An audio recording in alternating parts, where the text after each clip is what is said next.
Okay, Tina, I think we are live. Yes, we are live. Thank you. Good morning, everybody. Thank you for joining us, all the viewers, and both here on Zoom and on Facebook. We are starting our 6th webinar. As you all know, we've been on since 15th of April, every Wednesday, with the stories from all over the world, from the United States, UK, European Union countries. As we've promised in forthcoming webinars, we will be bringing stories from Asia as well.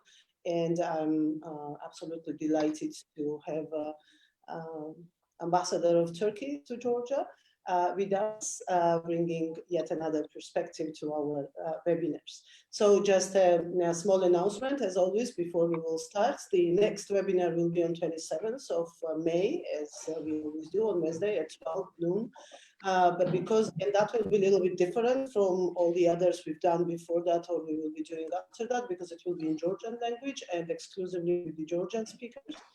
As it comes after 26th of May, Georgia's Independence Day, we have decided to have that one webinar fully, totally devoted to Georgian case of fight against the virus, post-pandemic developments, how Georgian democracy managed to survive in these crisis times, and what were the right or wrong responses, how things could have gone better, and facing the elections this October, also what is ahead of us in still developing pandemic.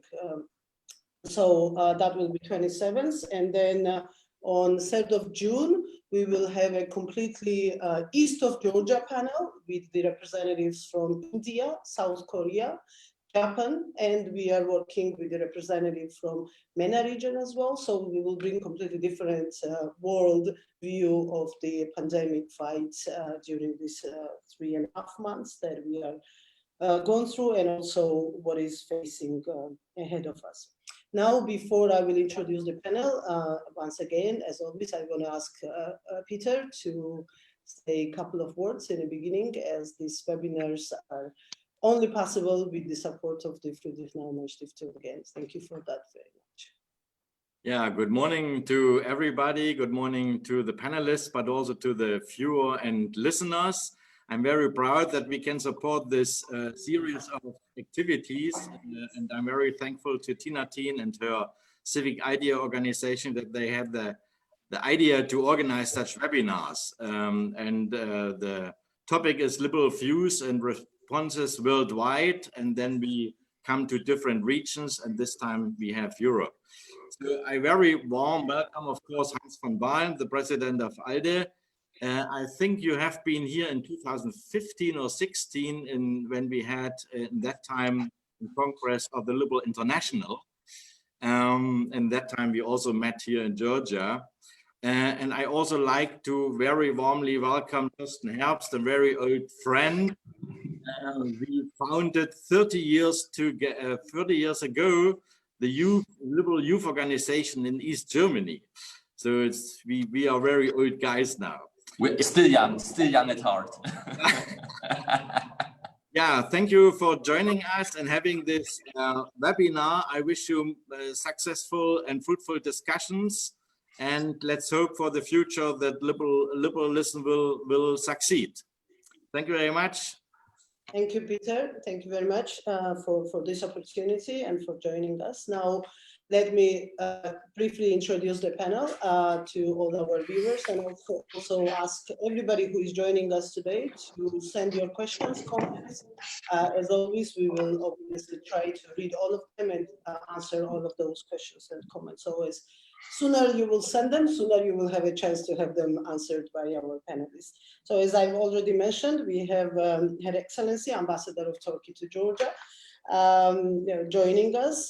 We were delighted to have her in some of our other webinars as well, with her contributions to the discussion, and thank you for that. She is extremely active, one of the most active ambassadors probably in Georgia, and it's an absolute pleasure to host you here, Ambassador. As Peter already mentioned, we have with us Hans von Baalen, who is the president of ALDE, European Liberal Party. The only party I belong as a member to, after quitting Georgian politics, I joined ALDE as an individual member. So he's basically my president now here. No, we don't hear you, Hans. We can't hear you.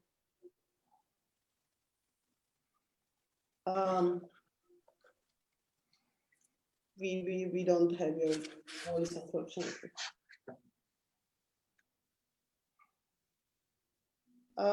No. Can you switch your sound on and off? Maybe this will work. It's on now, yes. But Perfect. again, the connection is very poor, but anyhow, it's my mistake, not yours. Thorsten Herbst, member of the German Bundestag, he was already briefly introduced by Peter as well, from the Free Democrats Party, another liberal colleague of ours. We are joined by Nadia Kovalchikova. I had the great pleasure and honor of being with her in several face-to-face panels when we were seeing each other and meeting each other in real world. She represents German Marshall Fund, and it's an honor having you here. And we have David Usufashvili, former Speaker of Parliament of Georgia, currently the head of the Political Council of Lello, Georgia, a new political movement in Georgia. Hopefully we will be joined by Mika Aaltola, the director of the Finnish Institute for International Affairs. Probably, I don't know, probably has a problem with the connection. Let's hope that he will be with us a little later. So anyways, thank you once again, and all the attendees once again, both here and Zoom, on Zoom and on Facebook. Please send us questions and your comments. As well as for the next discussions, what issues you want to have covered during the next discussions. We have this kind of a tradition now that for start, we give 5-7 minutes to each panelist to update us about the situations in their countries. Now, as we are all facing the kind of final stage of the lockdowns and all our countries are getting out of it, it will be very interesting to hear what is the situation, what are the measures that are taken, extra measures that are taken after the lockdowns are over in your countries, and how the democratic institutions are responding to those new strict measures. Not just the doctors, which is a very popular topic of discussion now, how medical workers are coping with the crisis, but how the institutions are coping with the crisis. Ambassador, probably we'll start with you. Thank you. I'm delighted to be a part of this, and to save time, I'll start right on. In Turkey, we have seen the discussion about lockdown for a while, whether it should be lockdown or whether it should be observing a medium approach where we could keep the economy ongoing, alive. But the Minister of Health, our Minister of Health, has taken the lead with the Council of Scientists, Doctors, Medical Advisory Council, and they have taken the lead of decisions, of course, discussed in the cabinet meeting with the President, and according to their advices, the decisions were made in the cabinet. And of course, as everywhere, the debate has been whether there's lockdown, isolation, and restrictions of movement was overgraded or were they necessary. We believe, I personally am a supporter of this certain lockdowns, and actually it worked. Today, we have seen the peak and our numbers of new cases are decreasing. Intensive testing was introduced. Over 1,600,000 tests were introduced. And in the meantime, and of course, regional quarantines, like for instance, we're bordering now in Georgia, Artvin and Rize, these two governors, and then we had Iran before. We stopped trade with Iran. We stopped traffic with Iran, which is very difficult because of the movements going on and the transit movements. Then on the other side, we had to bring a lot of our citizens into the country, which meant they had to be quarantined.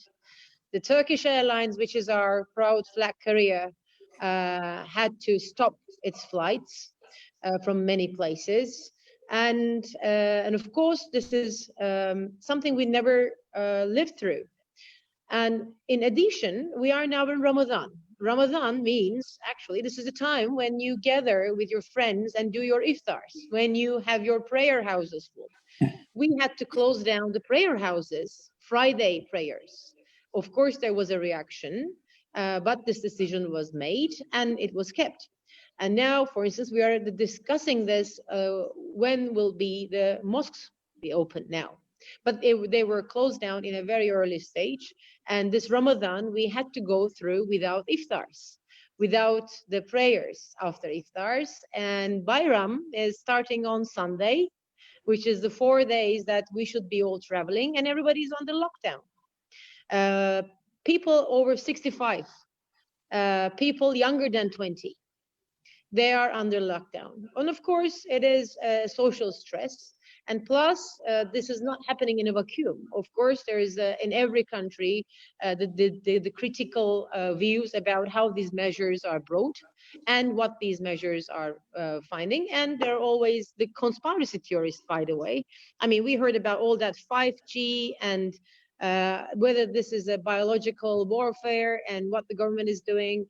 And yes, these are all public debates, and the public debate is happening mostly in social media, Twitter, and their reactions that are being demonstrations are not happening. We had a 1st of May demonstration, for instance, which is as usual.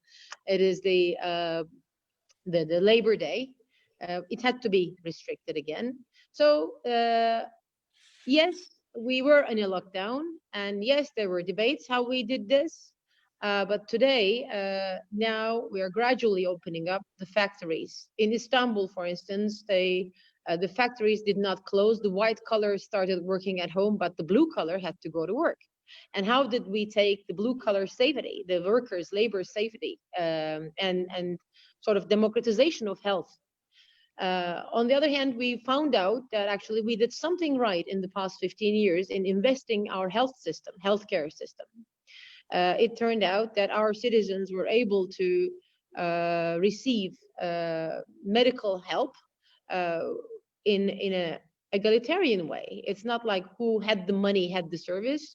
Whoever were accepted to the hospitals, they had the services, health services, which was a good point.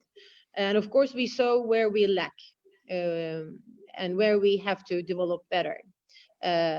Distributing free masks or the admission to the hospitals, not admitting to the hospital. These are all discussions. And of course, it is a political issue. In a democracy, people make a debate, and they were all debated. Now, this is not happening in a vacuum, of course. The countries, particularly Turkey, who had to work in an environment where in Iraq, for instance, there is a constant threat of security. There is, in Syria, there is an ongoing conflict. In the Eastern Mediterranean, there is a tension. In Libya, there is a tension. We have to work in all these environments, the political and foreign policy matters as well. And the work has been going on. So what I can say is now the matter, sorry, I had a message and the phone fell down. The matter now is how to revive the economy and how to, this is the tourism sector like Italy, Spain, France, all these countries where we had lower mortality rates. Nevertheless, the tourism sector is now reviving itself, doing what they can do this summer. And the safety measures, for instance, Antalya has been more restrictive than other, say, cities. The governors and the local business and investors decided to keep it as safe as they could. They have restricted city with an order, the governor. they took the initiative before the others. So I think we will be seeing during this lockout, if I may say so, after the lockdown, we will be seeing regional, even sometimes city-based perspectives, and of course the local government will be more important, and quick coordination with central authorities. These are all issues which the governments will have to deal with, and also the resources. We don't have unlimited resources. All the governments, as in Turkey today, are trying to optimize. We had to limit certain exports of PPE materials. Some of them had been gradually released. Like as of today, we can export disinfectants, alcohol, and all that. But masks can be exported, but certain materials cannot. So in terms of trade restrictions, yes, we had. In terms of free movement or freedom of movement from the borders, as with Georgia, for instance, we had to manage a lot of truck traffic from Europe, from Turkey to Georgia, through Georgia to Central Asia and to Russia as well. So all that traffic also showed us, all of us collectively on this corridor, the connectivity, the importance of connectivity, and how we can manage this properly, transparently, and most importantly, effectively, because the drivers are real people. And the businesses on each side of the connectivity, their concerns. So I think that with Georgia, I'm proud to say that Turkey and Georgia gave a good exam there. We did manage, and we are going to continue this. One of the first questions when this crisis started coming from some of my colleagues and from certain journalists was, we will not have food shortage, will we? No, this is the first instinct of survival, the food.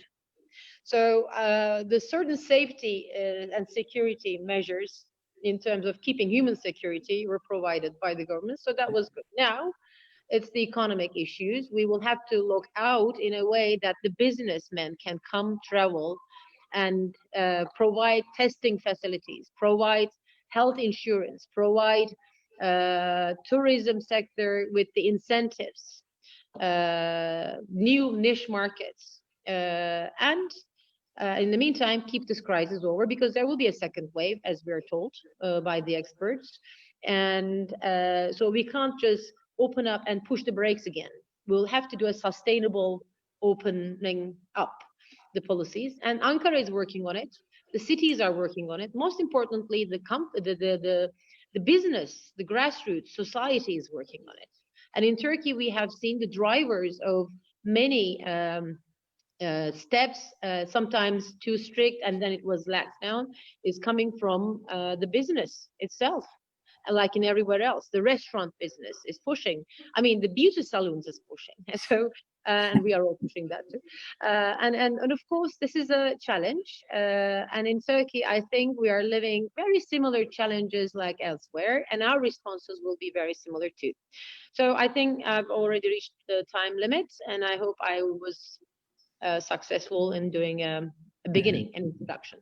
Thank you very much. Thank you for that information and that perspective about the regions and cities becoming more active and more important players at this stage, depending on the circumstances. Germany, everybody talks about Germany, Torsten, about the miracle that you made there, different from your neighbors, at least, with completely different results, completely different statistics, basically. What did you do? What happened? Thank you very much for the opportunity to join this panel and sharing some of our German experience. Yes, maybe we did better in this crisis as compared to some of our Western or Southwestern neighbors, not to our Eastern neighbors, actually. If you look to Czech Republic, to Poland, the numbers look a bit better than in Germany. We have a population of 83 million inhabitants in Germany, and we have about 8,000 people who died in this crisis, 175,000 infected, most of them are healed. That's if you look at the numbers, it looks quite good. And I have to admit, the government at the beginning underestimated completely the crisis, but that happened, I think, in most countries here. In the beginning, we were told, oh, it's a pandemic, it's only in China, it will never come to Europe. Then it was in Italy, and oh, that's a local thing in Italy, it will never come to Germany, we are well prepared. And of course, when it came to Germany, we have seen we are not well prepared. We even shipped medical equipment to China that we badly needed just 4 weeks later here in Germany. And I have to admit that the population is, I would say 75–80% are in favor of the government's actions here in Germany. My assessment is a little bit more mixed, but the situation in Germany is also a little bit different from many other countries.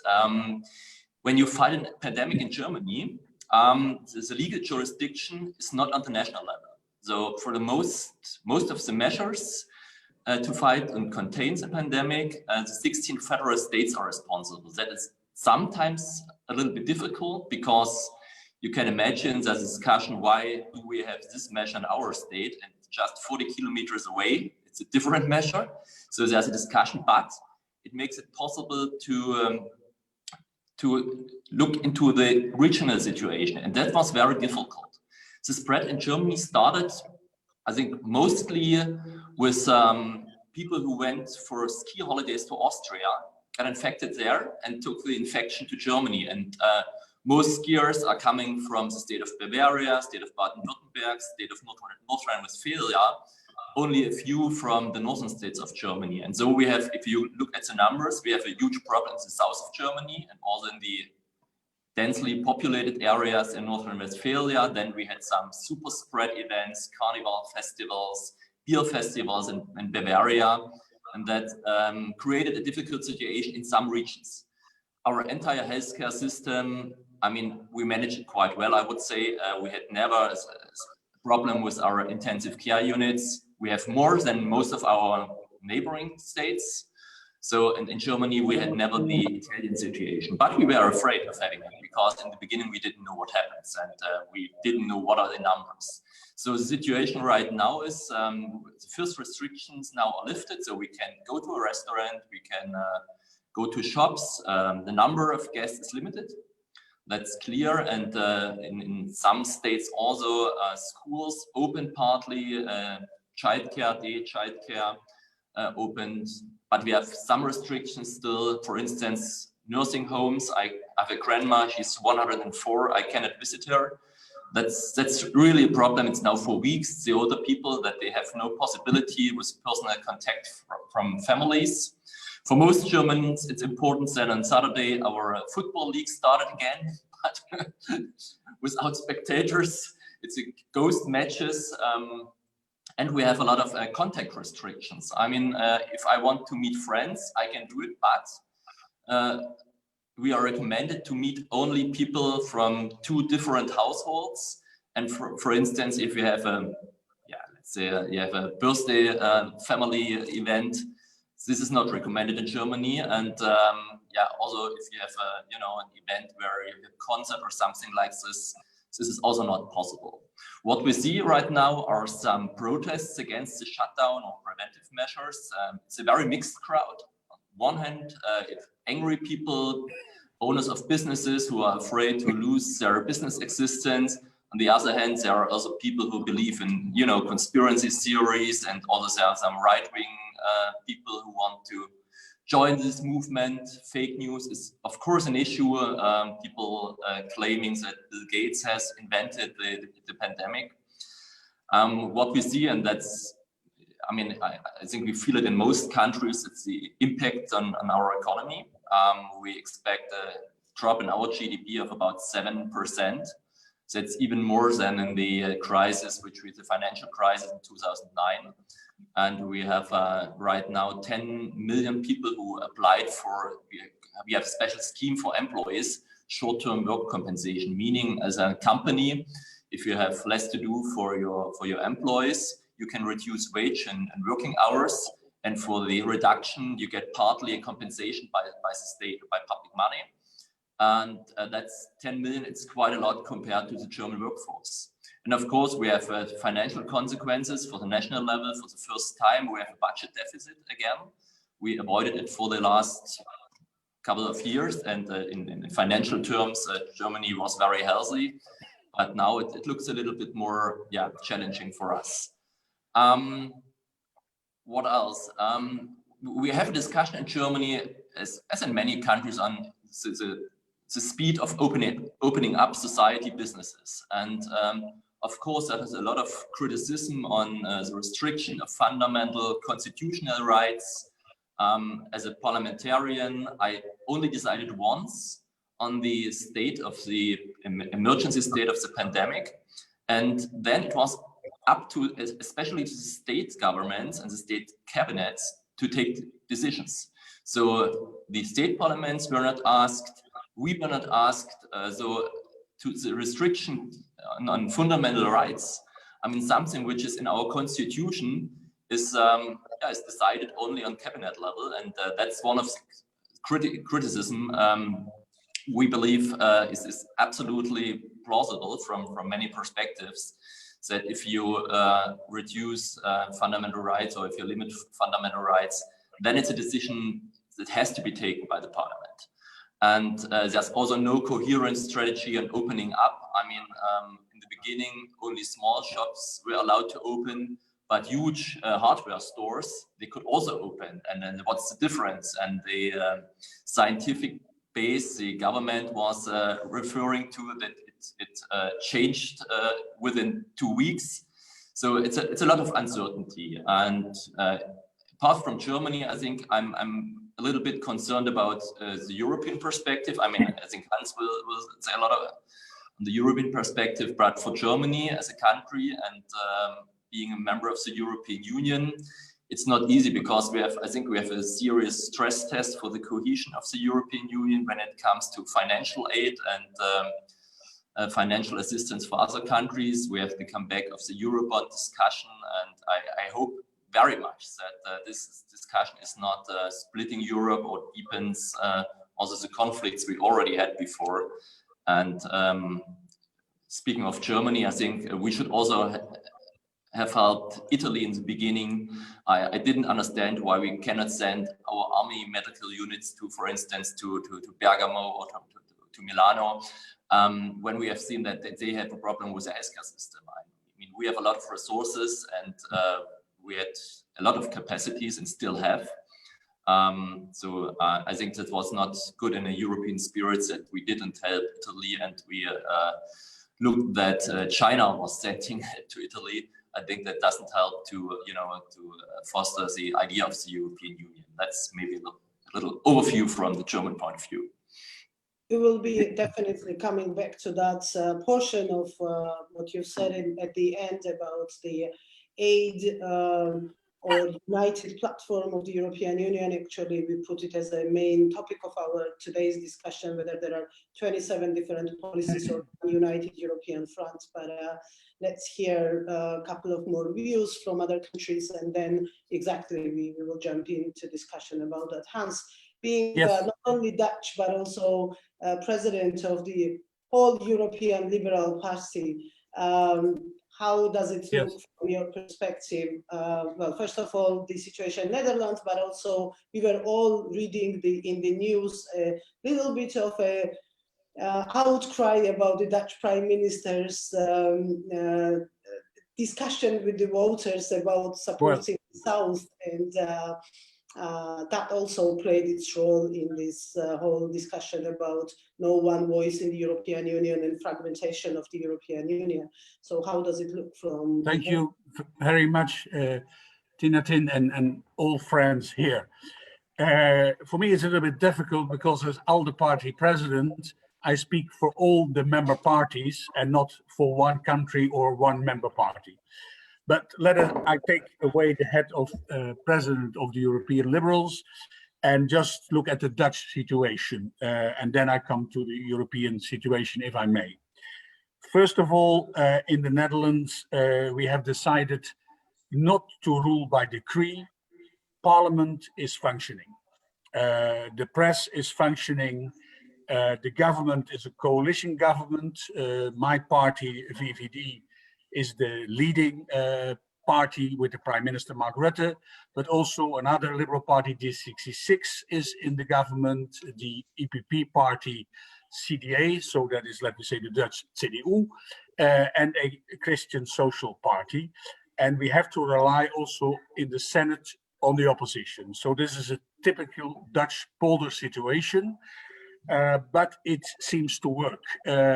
We rely, the government, on experts, of course, but Prime Minister Rutte has said that with maybe 50% of information, you have to take 100% of decisions, which is difficult. We didn't go into a total lockdown. It was, let me say, less full, less total, but social distancing, the 1.5 meter society, in most countries you have more or less the same. And now we are talking about easing. And the difficulty is that neither doctors, virologists, other experts really know. I mean, this virus is new. It can change. So all.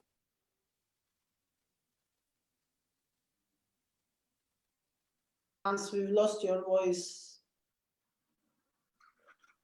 Hans, we've lost you. Maybe you will turn off and on. It went before. Can you hear me now? Yes, you can. Sorry. So the government is trying to do step by step the political decisions, and also by consensus together with Parliament. We are now opening up a bit, but like in Germany, we do it also on a regional basis. So if there are problems in, let me say, the southern provinces, we don't need to lock up the whole country again. So there is a variety of measures. What you see is that at current, like in all countries, the leading governmental party and its leader, the Prime Minister or the President, is doing well. But I say this could be totally different in a year's time. We have elections March coming year. Situation could be totally different. And what I can say, but I'm biased, is that the government and also my party is looking what can we do for the country, what is best to be done. And popularity is not a goal as such. Let us do what we have to do, and we see during elections what the electorate will have said. That's one. If I may turn to the European Union, also Torsten has told about it. I must say that the European Union has limited authority. For instance, on health, the European Union can try to coordinate, but it has not an own legitimacy in this case. So the European Union is trying to coordinate, but national member states, and as Torsten said, even in Germany, it's not the federal level, but to a large extent also the Länder level, it's quite difficult. But if we look, I think solidarity is there. Also, Germany is an example, and the Germans don't say it out loud, so I can do it. The fact that so many foreigners are now in intensive care units in German hospitals is solidarity. Germany is trying to do what it can, but also other member states from the north and the south, the east and the west. There is a discussion about financing. The Dutch government, I don't say ALDE, but the Dutch government has said, of course, during a crisis, we are not going to be bookkeepers. If there is extra money needed to save lives, we should do so. But if you want to have a recovery of the economy, which is, of course, immensely important also for the health condition, is it then a fact that there are no conditions whatsoever? And I don't look at the south or the north or the west or the east, but let me say you have to have your house in order. You have to have your pension schemes in order. You have to have your loans and your financial situation in order. Is that too much to be asked? That is a question. And you know that there is now an initiative by Chancellor Merkel in Germany and President Macron in France about a recovery plan, 500 billion euros. It should be part of the European, let me say, long-term budget. It's extremely complicated. There has to be found consensus. On the one hand, solidarity, absolutely, but also financing, sound financing. And I always said that people look at the Marshall Plan, the European Recovery Plan, but it was not built in a day. It took months with immense discussions in the American Congress. It was not only grants, it were also loans. We had to buy American equipment, etc. It helped us. It helped the Netherlands, Germany, many other countries a lot. So that it takes time to find consensus also on the Merkel-Macron initiative, if I could call it that way, is logical. We will come out of this crisis stronger, I'm convinced. But we should also not forget other parts of the world. For instance, our friends in the Western Balkans, our friends, let me say, in other parts of Europe, like Georgia. We should look at the global level. I'm also President of Honor of Liberal International, so I look at this. I've always said, well, we should look at the Taiwanese example. They were able to manage. They have learned from SARS. They have not a total lockdown. So we should look after the crisis, what we have done right, what we have done wrong, without pointing fingers, how we can learn from the situation, and we should also involve the Taiwanese to learn from the situation. Well, you know, of course, that Beijing, People's Republic of China, does not want to have Taiwan involved in international institutions, not even as a kind of observer. Liberal International wants to support Taiwan, not against the One China principle, but to look whether we can involve them in international organizations, one way or the other, especially in the World Health Assembly and in the World Health Organization. But the most important thing, and I will end with that, and then I'm open for discussion, is that we should not fail to learn from this immense crisis. If we go back to normality, because it could be, and I'm not a specialist, it could be that there is not a second wave, or there is a mild second wave. It could be. And if you look at the Spanish flu, the pandemic 1918-1919, it came in 3 waves. And strange enough, of course, it was terrible. 50 million people died, but then it was gone. Nobody knows why. So it's very hard to look in the future, how to open up societies, but we have to learn, we have to work together. There has to be solidarity inside the European Union, but also outside the European Union. But Torsten, I must say that Germany is doing a very good case. Also, the way they do with, they call it a dashboard, how they do it internally in Germany. Germany will make mistakes, the Dutch will make mistakes, all of us will make mistakes. Let's learn from this. This is the most important message I have. Thank you very much. Thank you very much, and thank you for this optimism that we will come out of the crisis stronger than before. At least if that optimism is in the European Union, it is obviously positive, helpful, and important for all of us. But David, do we come out of this crisis stronger than before?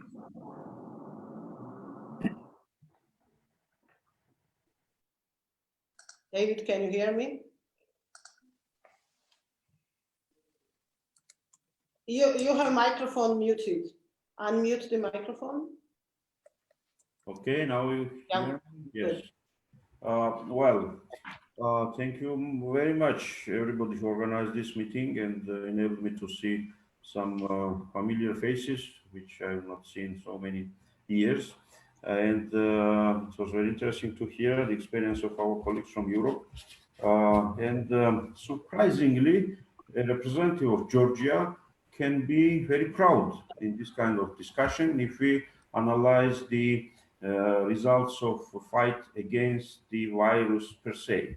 Because while I was listening to you, I once again double-checked the internationally recognized numbers in different countries, and Georgia appears as the best country in terms of the total number of cases per 1 million population and deaths per 1 million per 1 million population among EU member countries and Eastern European member countries and so on, neighborhood countries. So at the moment, Georgia has reported about 700 cases and 12 deaths.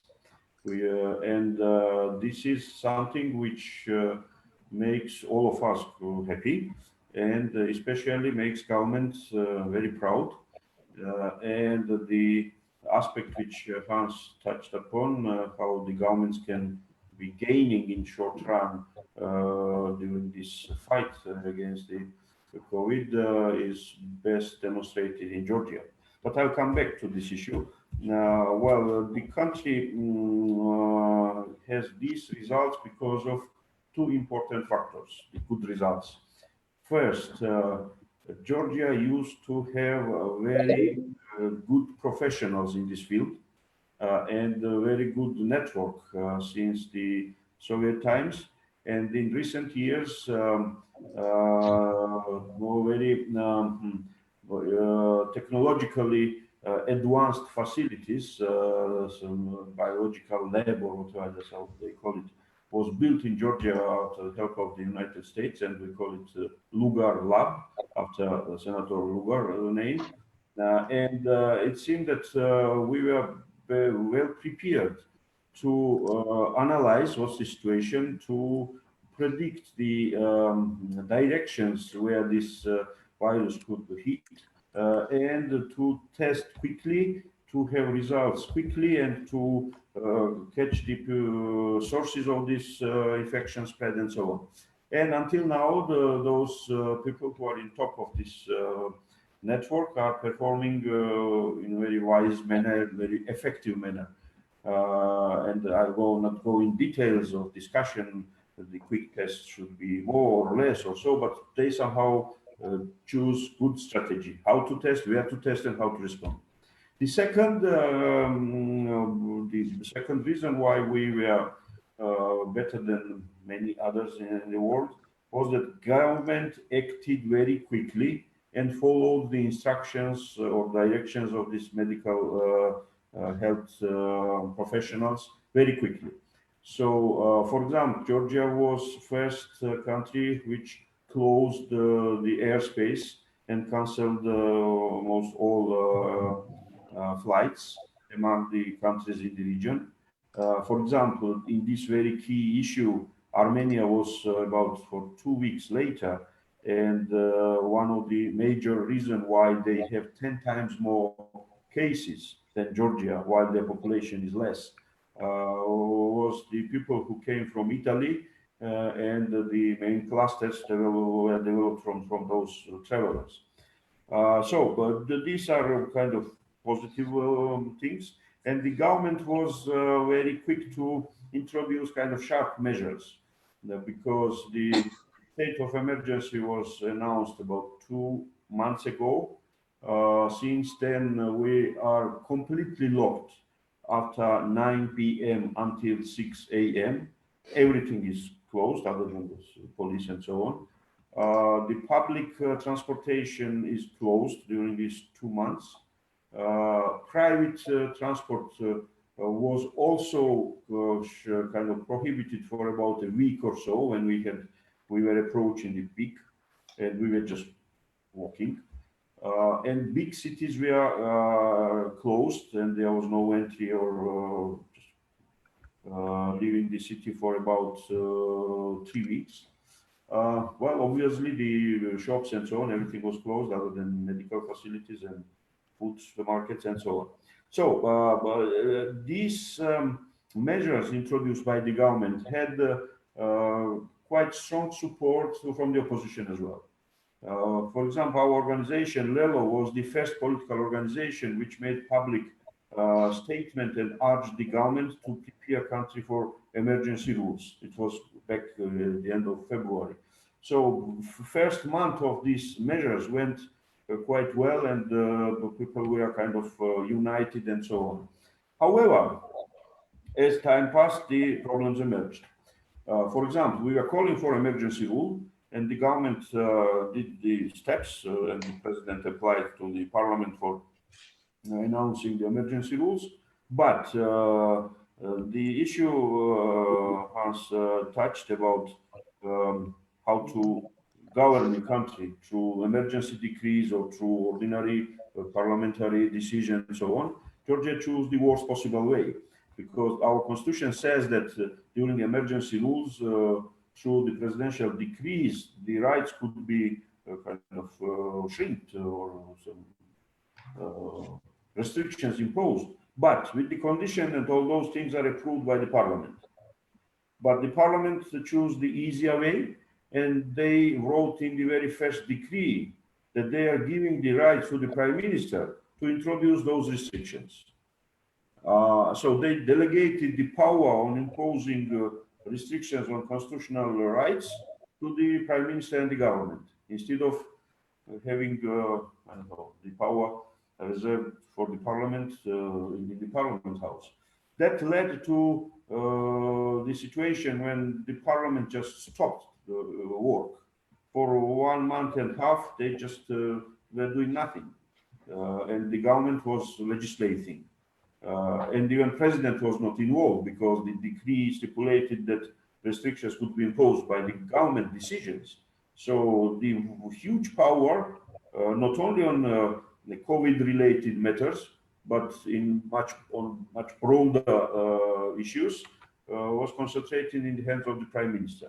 So on one hand, one could say that, yeah, that could be one of the reasons of Georgia's government being effective in fighting for COVID, but obviously it went to other directions as well.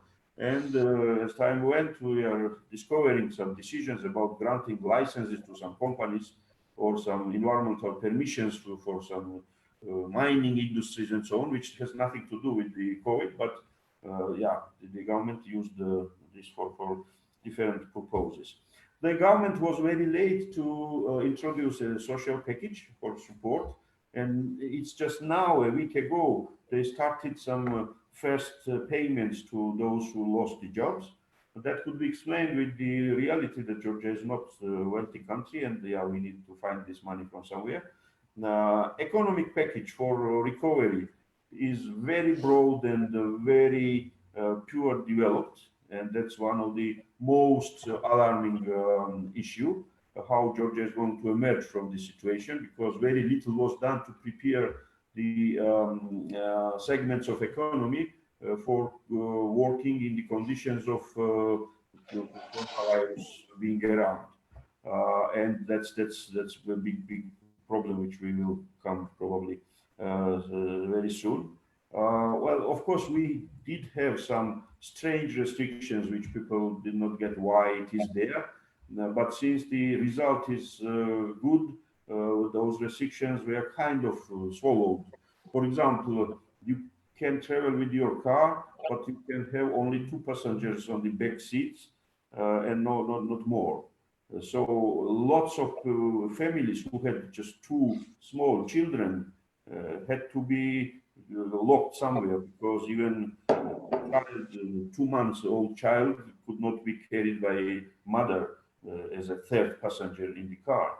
So these kind of strange things happened, but it's kind of, well, the bigger political issue and the institutional and democracy issue is the fact that we are in the election year. In October, we will have parliamentary elections. This is the end of the second term of the current ruling party, which has become extremely unpopular in Georgia and now outside of Georgia as well, because of some very, very strange acts. These elections, well, as always it is in our part of the world, the electoral system debate was very hot. In June of last year, the proportional elections were promised, and in November of last year, that promise was taken back. Then after the involvement of international community, and most importantly, the ambassadors of the European Union and United States, the agreement was reached on March 8th. which included the release of politically motivated, release of people who were prosecuted with political motivation, clearly. And now government kind of thought that they had a momentum because of popularity inside and because of the busy world outside, who probably would not have time to look to Georgia's matters. They kind of said that, well, we never agreed on releasing on anybody. And they acted very, very uncivilized manner when they addressed the ambassadors who were facilitating this agreement to come to TV and testify or give some evidences that this agreement was included the release of the people, which made the respective countries and capitals so angry that they issued very harsh statements calling directly that that Georgia has to release the political prisoners. These words were first time used in such communication, but Georgia kind of managed to anger our friends even to that degree. And now two of them is released by presidential pardon, the one remains there, and that's a huge issue. Plus to that, according to our constitution, the process of amending the constitution is terminated for the period of the emergency rules. So therefore, the agreement on the change of the system, which was reached on March 8th, it started, but then emergency rules were introduced. So the process stopped. And now we are waiting for May 22nd, after tomorrow, when the emergency rules are promised to be lifted. This is going to open the door for continuing the constitutional amendment process, and the elections are in October. So we have very little time to put it in the constitution, then amend the law and so on.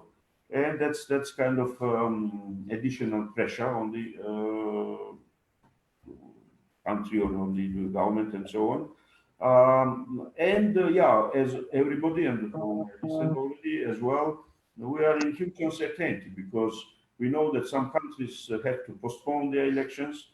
The others are hoping that things will be better, and yeah, we don't know.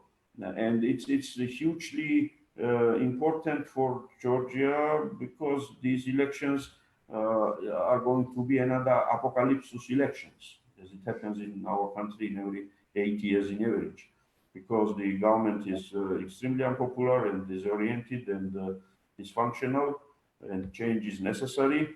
But with this situation, to be honest, I myself and my friends in party Lello, we are not sure what will happen. Of course, we are preparing ourselves for the elections, but yeah, what waits us in summer or in autumn, we don't know.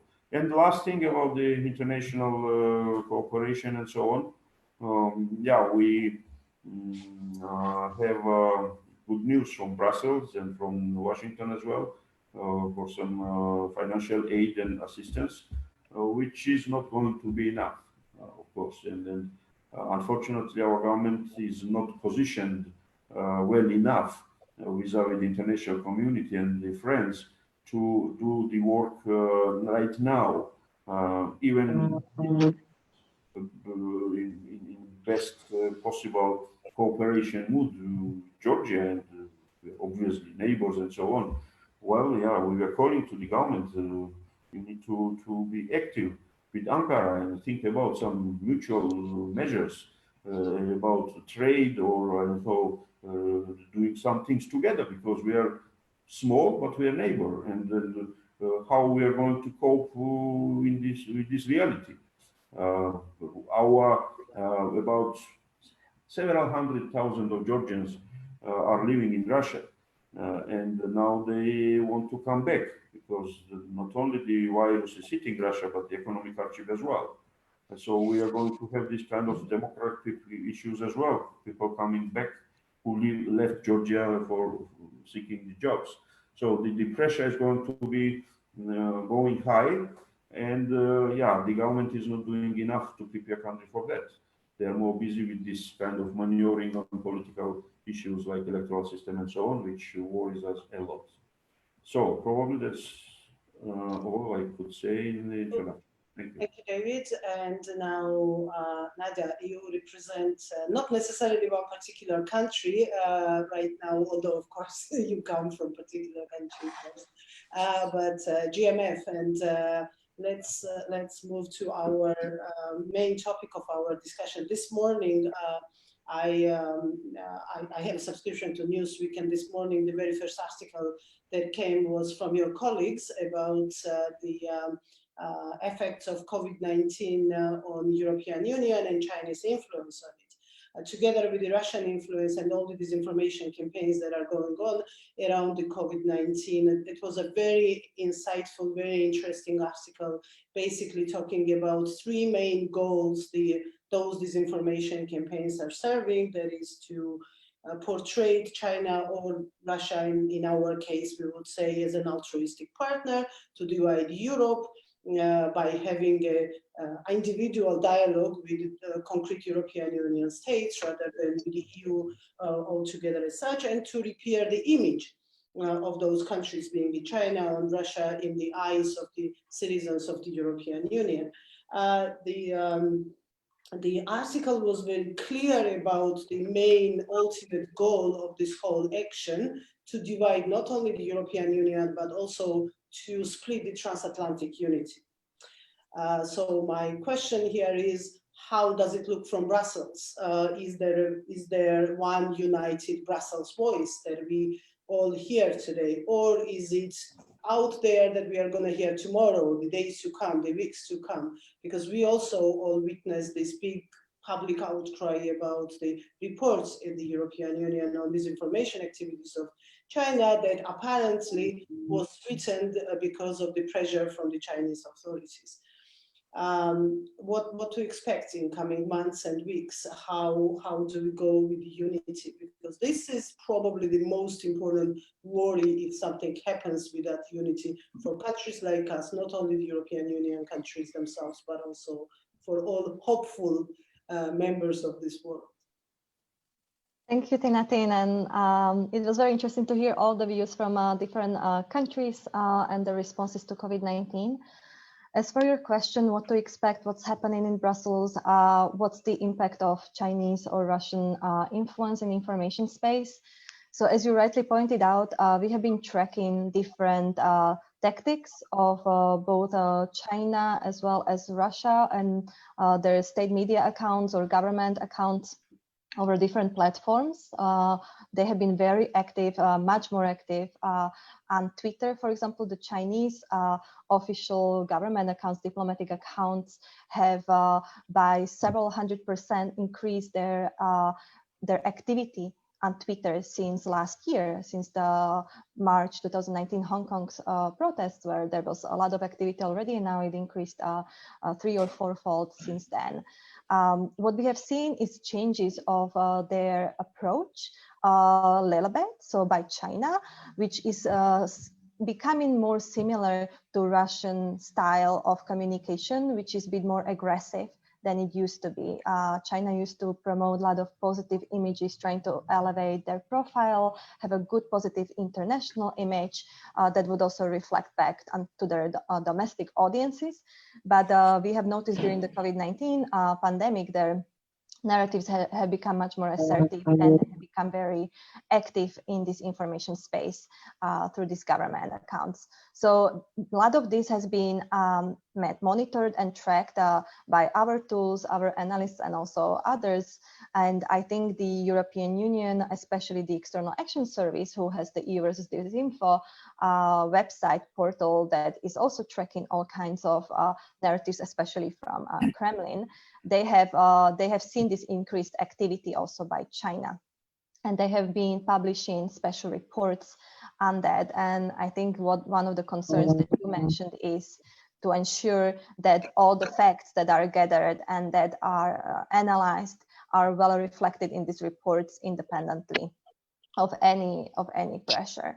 I think what we can expect further is, as we have already achieved certain increase in awareness, and we see that there are multiple actors that are actually amplifying this information or conspiracy theories or manipulated information in information space. There are questions that need to be answered. From the European level, there are two major policies that are coming out from the European Commission. One of them is from the Commissioner Jourova's cabinet, which is the European Democracy Action Plan, that they are working on to address one of the three main things they are focusing on is also addressing disinformation. The other is free and fair electoral systems processes, and then media diversity and pluralism. So these three topics, areas of focus, are meant to be included in this Democracy Action Plan that is upcoming. Second major policy is the Digital Services Act that also focuses on, and both of them actually probably will address the social media platforms, accountability, different actors in the online space, advertisers, and technology, the more and more advanced technology influence on our information space and democracy in general. So this is something we can expect coming in the very concrete policy proposals from the Commission. What I think is also important to know that in terms of the transatlantic cooperation, we have been also seeing increased cooperation between EU and NATO on countering so-called hybrid or asymmetric threats through, for example, rapid alert system cooperation, where NATO, EU, and G7 have established this kind of information sharing mechanism that since I think a year, that they are trying to enhance the transparency between their allies and therefore also ensure certain resilience that would help counter disinformation in a more sustained and longer term manner between these allies. This is I think it's very important to underline the partnerships between not only different countries to enhance their mechanisms, so the member states of the EU or the allies of NATO or other partners, but also the international organizations that have developed certain mechanisms and that have largely actually overlapping membership of the countries that need to work well and have very transparent and effective mechanisms of exchange of information and intel on these tactics and tools that are being used by malign actors that are trying to undermine those democracies and their democratic processes and systems. So I would like to give maybe a few examples of the narratives we have been noticing as might be interesting by our tools. One of the, or few of those narratives are actually trying to literally divide the member states within the EU or NATO, claiming, claims about Schengen is falling apart, trying to basically amplify the internal confusion, the internal measures that are temporary measures or that are, protective measures during the COVID-19 crisis. We see that this public health crisis has been exploited to spread disinformation in the information space and is trying to, I would say, portray or show even more the initial hesitance or maybe less coordinated approach in the very beginning, as all the member states were kind of grappling to act in a more effective manner nationally, but also trying to see what they could do at the European level.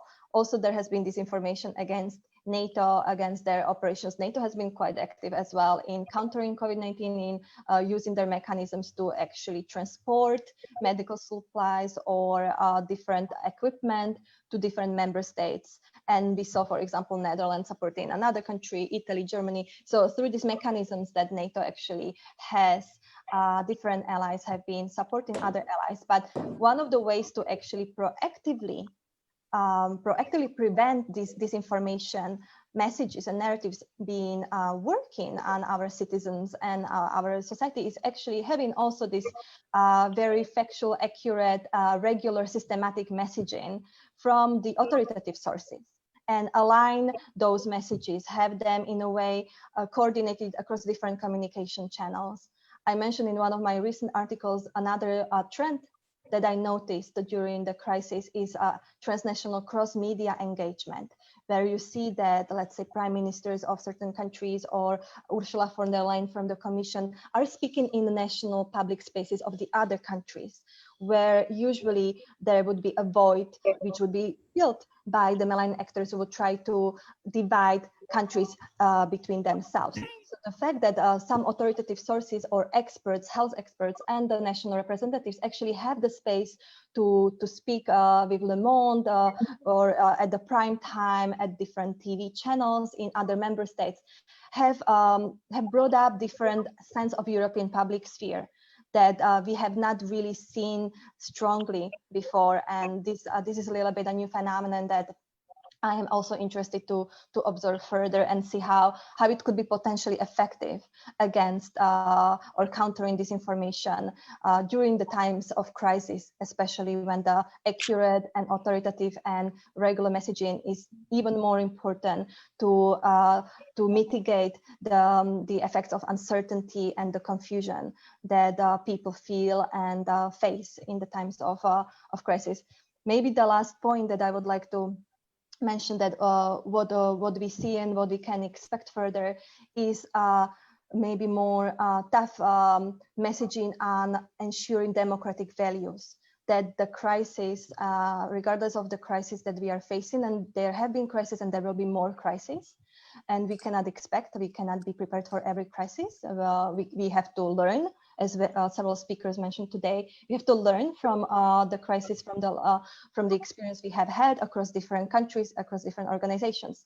But what we have to do, we have to keep in mind our democratic values that we have across our countries when we are implementing different measures. If they have to be strict or not, they have to be temporary during the crisis, and they have to be reviewed and assessed, and they have to comply with the rights and freedoms that we have established in our democracies. So I would leave it here, and I would be happy to discuss further or take some questions. Thank you, Nadia. Thank you very much. There are lots of questions I'm getting about a very particular aspect of this whole anti-disinformation activities, being it on media or by politicians, publicly expressed over China. Obvious question from the Georgian audience is, are we forgetting Russia in this whole discussion? It is so much China-centric, so much China-directed. Somehow we've got a feeling that we've lost the Russian portion of it. Would you agree with that, Nadia? What will be your... I think it really depends on the countries. Countries usually that are closer to Russia, they feel and they are much more exposed usually to their influence. I think what is kind of trending is that this change in China's behavior that has become more assertive during the crisis and attracted the attention of wider public than before. While at the same time you see an increase of interest in the similarities of the tactics and behavior and of China and Russia in a comparative perspective, to see also how are they adapting, how are they enhancing. We have noticed that actually both actors have been enhancing each other's narratives and boosting each other's narratives online during the crisis. For example, most recently in the last days, we have been seeing a lot more Chinese narratives which are anti-US, trying to raise a further campaign against the US, and the Russian Twitter accounts have been boosting those narratives further. So we have seen certain tendencies between Russia and China even having more of a complementary efforts in some way. But we have definitely not forgotten Russia or even other actors that are still present and that are also exploiting the situation. I would argue it's not only the countries, there are different actors. And we have to be aware of these tools that are being adapted, used, and a potential coordination that we need to track and see how these campaigns can be addressed more effectively. Yeah, thank you. Hans, you mentioned Taiwan, and again, I was, obviously we are all following the news, and I was, because of some individual reasons, I'm particularly following news from the Czech Republic, and Czech Republic being very proactive currently supporting Taiwan's membership, not observer, I would say, observer status with WHO, and China very directly attacking Czech foreign policy on that and being very outspoken, very publicly going and accusing them of wrong political decisions made. This kind of targeting, on the one hand, of the countries who are opposed to whatever foreign policy directive China has, and on the other hand, targeting individual countries by the public health diplomacy that we are seeing with huge planes arriving in different European capitals, being it Italy or the others. And in some cases, like in Serbian case, we saw even presidents and prime ministers meeting those planes and blessing China for all the help and all the support they are getting. Do you see any reason to believe that we might be risking a chance of losing some of European member countries in this fight? Because we all know both EU and NATO are consensus-based organizations. It takes only one vote to break that unity and to break that consensus. What is the one strong message coming out of the at this stage about it to keep this unity as strong as ever under pressure? Well, if I may, I hope that I can be heard. Can you hear me? We do. Let us be quite clear. China is not a democracy at all. Not at all. It's a one-party state. And if you look at Russia, it's a so-called facade democracy. They have institutions, but they don't really function. So countries like China and like Russia are fighting democracy. I myself have been always a staunch supporter of Ukraine, of Georgia, of Moldova. I mean, they're independent countries within recognized borders, and there is no near abroad. They have to make their own decisions, these countries, and that's it.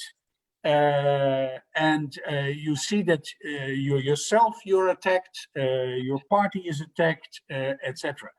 That is what we know. The same is concerning Taiwan. I mean, even within the one China principle, you can give Taiwan much a better position in the international community. Also, what I said in the World Health Assembly. But there is a direct threat and punishment from China.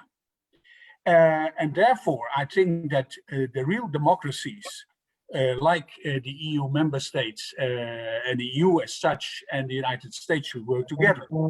It doesn't help that President Trump is a man functioning in a democracy for sure, but he is not using all the diplomatic tools if I look at his tweets. But anyhow, you asked me a direct questions about the European Union. Yes, if I look at Hungary and if I look at Poland, the situation is clear. Viktor Orban and his government and his party Fidesz for a long period have sidelined institutions, courts, the governor of the central bank, the press, etc. The same we have seen in Poland. And now the COVID-19 crisis, the corona crisis, has been used. In some countries, you see there are decrees, also in democratic countries, but they're limited in time and in scope. And this is not the case in Poland and not the case in Hungary. But the EU is not a unitary state, so you need to have a consensus -1. Well, the Polish government will always back the Hungarian government and vice versa. So there is a big challenge, and the only way I see a difference being made is that democratic opposition in those countries and they're working together, and NGOs and in the end the citizens who vote will make the difference. I'm in the end, in the longer term, positive on that. I don't believe that what is called the illiberal democracy, that doesn't exist, of course, illiberal democracy, will not prevail. But it is an issue which is a big problem in the EU, because also we don't want the Poles to leave.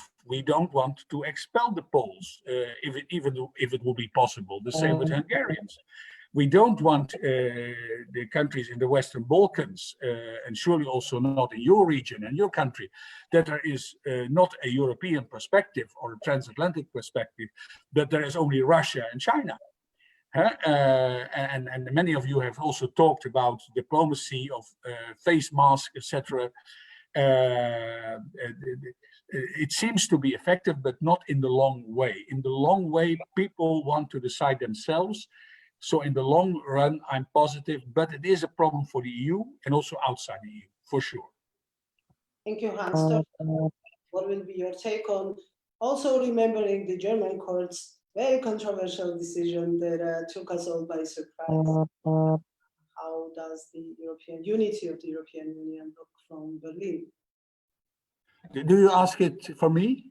I'm asking Torsten, but... Okay, Torsten, of course. I didn't understand completely because of some sound difficulties. Could you repeat your question, please? I'm just saying that with all that was already said, and also remembering the German court's very controversial decision, how does this unity look? Because again, amid to all the disinformation activities, obviously, this decision by the court in Germany is spreading the media even much more actually is in terms of the undermining the European Union institutions. Yeah, that's an interesting legal battle which we have between the national level and the European level. And I see even our national government has a mixed view on this. I mean, from a German perspective, I say financial responsibility is very important, and we are close to, I think, to the Dutch point of view, also to Scandinavian states, to Austria. We believe that we need, of course, a package and financial aid for countries who suffer in this crisis. And we see that is for Italy, for Spain, also for Greece. It's very, very difficult after this crisis to get back on track on economic growth. And what we don't believe is a good idea, that we try to solve problems that existed before. And Hans mentioned keeping your house in order is a national responsibility. And I think that's which we believe that sticks to the states, to the countries, to take actions to reform economy, pension systems, and look for financial order in the single states. And we cannot just giving money without conditions. That's our point of view. But of course, there will be discussion if the European Union is allowed to borrow money and to spend money, but then the question is who's liable to this and who's deciding on the conditions. I mean, that's one of the difficult discussions. I believe we have to find a balance to pay some kind of support to countries who need it, but not to solve problems that existed before and have their reason in failures in the European states.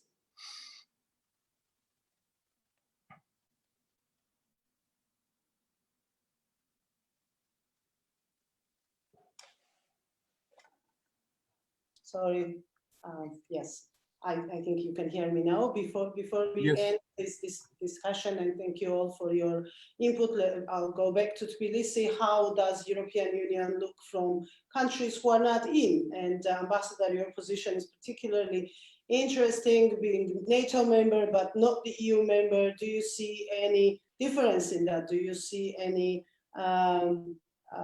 major challenges that we, the hopeful countries, might face with, I was just reading the Zagreb summit transcripts and reflections from this very last EU summit, and the only impression I had from every other statement from coming out of that meeting was, oh, enlargement, bad word, not the word for this time of the history. What's your take on it? What are the chances? What are the expectations? Where do we go from this crisis in terms of our thank you, Tina. Those who know me are also very aware of my sharp views about EU, and they're not necessarily my government's or the majority of the Turkish public. And I do believe that there's an important message. Everybody has to keep their house in order. and it is not about being an EU member. And to be frank, the way EU works is a mystery to me personally as a diplomat. And I feel just before the COVID crisis, you would remember that we were having a refugee crisis. There are issues which EU is not a bank we should go and ask for money. EU is a political body which has to have strategies.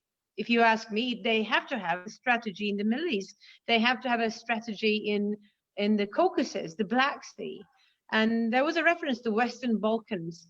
I mean, Western Balkans cannot be discussed about without Eastern Balkans, or we cannot really talk about the region in separation clusters, because other countries, to be frank, I think neither China nor Russia sees these artificial clusters of interests. They see it as a huge chessboard. So the EU, I personally don't see the EU having that big chessboard. And definitely I'm a little challenging, and these are all my personal point of view. And I think EU is a very important actor. It has to be the member states of it. But and I'm seeing from North Africa to Syria, Iraq, Iran, to the Caucasus, the Black Sea, Ukraine, coming to the Western Balkans, this area of interest for Turkey, for my country, there are always this different approaches from the EU, and then there are double standards sometimes. So EU will be an important actor. It is a very important partner. We are a candidate country, Turkey, and of course that relationship worked in very good areas. I mean, our commercial trade relations, economy, our institutionalization of certain aspects of our democratic deficit and all that had helped. But there are also issues which failed. And I think, but it doesn't mean that Turkey will give up EU or EU can give up Turkey. This is not going to happen, or Georgia. We'll just have to find ways that will have collective common space. I mean, once countries are in the EU, it's like being in a club, and then whatever their members are doing wrong, they are still defended outside. That I find it, for instance, a bit interesting, like the double standards there. I find it interesting because then talking about values, talking about standards of how to put your house in order becomes meaningless. But these are my personal point of views. When it comes to how we work with EU, is definitely, I mean, the Turkish companies, look, the Turkish trade business, we're taking raw materials from EU, we are manufacturing, and we're selling it back, and all this economy is interdependent. The same goes with Georgia. In Georgia, the Turkish investors are working with their EU partners. The EU investment is there, and not only money, but know-how, and vice versa. And this crisis actually showed us how interdependent we are globally. So we will have to work on that interdependency with a strategy. And I think what Georgia and Turkey, as the countries which are very much affected of the decisions of the EU member states and EU per se, it's important to give our EU partners the insight. You know, those capitals taking decisions 100 years ago did not take very good decisions. And the Cold War ended, and now in 1990s are over, whatever is said. And we'll just have to get a grip about the 2020 and on. And that means we have to cooperate more in a more participatory way. Refugee crisis we'll have to manage. I mean, we cannot take, for instance, Turkey, the load of everything, just get paid and keep them there. We're not the guardians of doors. Or when there is a economic crisis in Georgia, we cannot look away. Let me just add one more thing about the masks. For instance, I read an article somewhere which was mentioning Turkey together with two other countries, I think were Russia and China, as trying to do this diplomacy of masks. This, to be very clear on live here Facebook, let me tell you, as a NATO member, the symbolic gestures done by Turkey, sending masks to the United States of America, sending or allowing purchases from Turkey by our NATO allies or immediate neighbors in the Balkans. These are not propaganda. These are symbolic gestures, which basically shows that we are here as an alliance, as NATO, and we are in solidarity. And there is no populism in there, as opposed to some others. And that's very important how to read this. And that was done, as you would see, with the NATO, certain capabilities there. So it is important to give constant messages. I do agree with the GMF representative there. Constant narratives, constant messages in a consistent way is important for NATO, for EU, for all the members and all the countries which are here. So yeah, that's basically my perspective from Vake, I would say.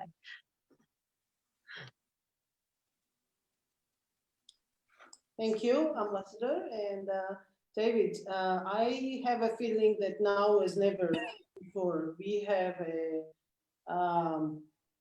outcry of anti-European, anti-NATO forces on a maximum strength, using COVID also, using China positive example, and failed European Union, look at Italy, look at Spain, kind of a debate, constantly to prove the point that democracies do not work. As Hans mentioned, this whole concept of illiberal democracy gaining strength and being very actively used in the Georgian rhetorics.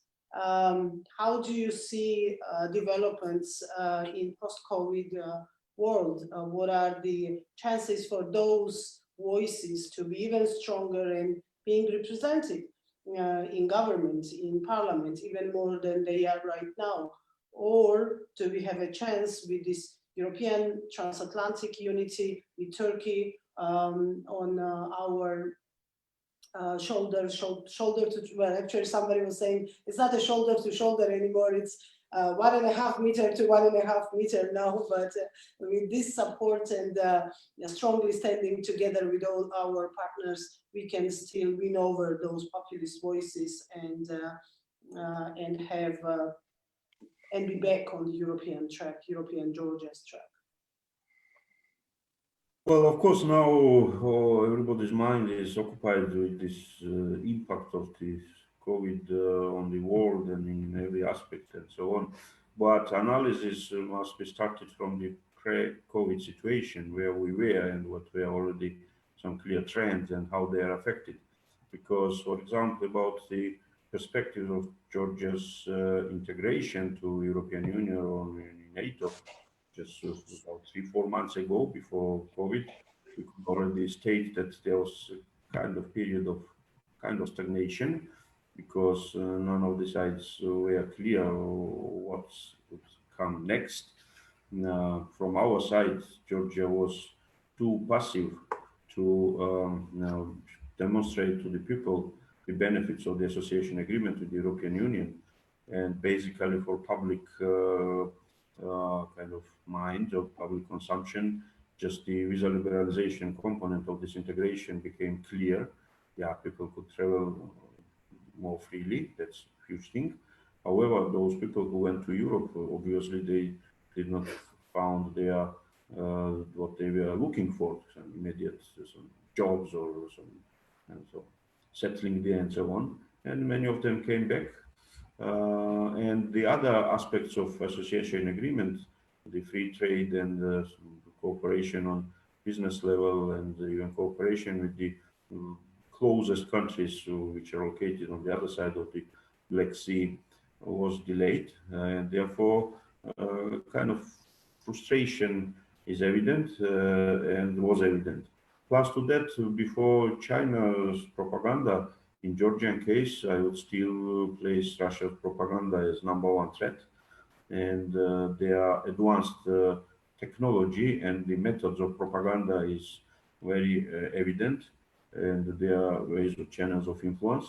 In my first intervention, I did not touch one thing which was important and was demonstrated once again. The biggest problem which we had in fight the virus was Georgian Orthodox Church, which just refused to follow any recommendations or urge or I don't know, requests from medical personnel, from the government, from society, and so on.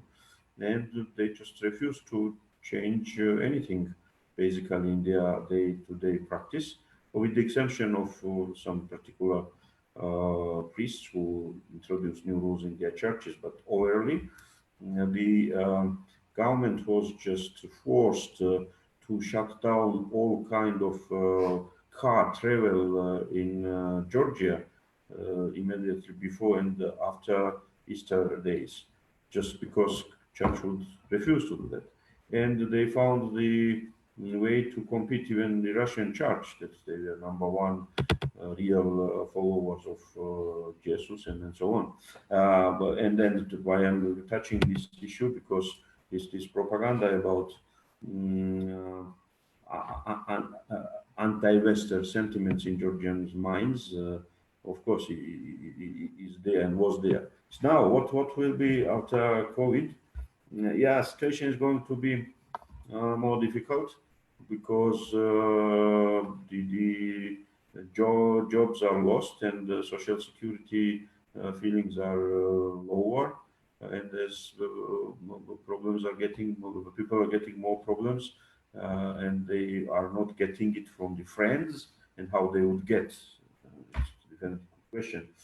There will be such sentiments. Plus to that, as I already said, the Georgian government managed to anger our friends in Brussels and in Washington to the point when they were kind of sending messages. You need to free this person with the names. Okay, now it's good. Now we are going to release the other one. And that's what you agreed on. But those guys who are released are not necessarily popular in all segments of the society. And now the government is using this propaganda machine that, well, those Western countries are allied with political opposition, and that's what is happening, and so on. Yeah, I see difficult times in coming months in terms of advocating and being strong on pro-Western direction and cooperation, because, as I said, we do not have clear milestones. What could be achieved in not in 6 months, but even in 6 years, because in general, Georgia was too late. We missed the train, which stopped for some time at the turn of the centuries in both directions, between NATO or European Union. The train which took our Baltic friends and some other countries into these institutions. So now I believe our realistic goal is to be focused on the standards rather than status, meaning try to implement the standards of competition, fairness, safety, rule of law, whatever European Union is based on, as well as standards which NATO is based on in defense and security direction, and to be ready for better moments, to have progress in terms of status. Right now we are kind of best friends of both organizations, and probably this is the status which is most realistic in coming future. But as for the standards, of course, we are far away, and then that's where we need to focus. Well, that's my not very pessimistic, but probably realistic